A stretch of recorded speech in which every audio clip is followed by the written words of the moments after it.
আসন্ন নির্বাচন সম্পন্ন করতে সশস্ত্র বাহিনীকে পেশাদারিত্ব, নিরপেক্ষতা এবং আন্তঃপ্রাতিষ্ঠানিক সমন্বয়ের মাধ্যমে দায়িত্ব পালনের নির্দেশ দিয়েছেন প্রধান উপদেষ্টা ডক্টর মোহাম্মদ ইউনূস।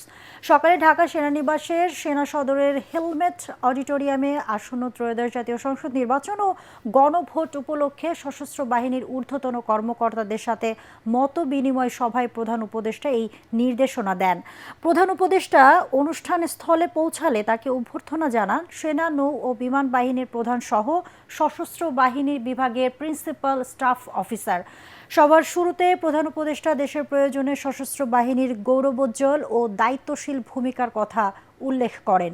দীর্ঘ সময় ধরে ধৈর্য ও পেশাদারিত্বের সাথে আইন শৃঙ্খলা বজায় রাখায় সশস্ত্র বাহিনীকে ধন্যবাদ ও কৃতজ্ঞতা জানান তিনি। সভায় নির্বাচন সংশ্লিষ্ট বিভিন্ন গুরুত্বপূর্ণ ও সমসাময়িক বিষয়ে বিস্তারিত আলোচনা হয়।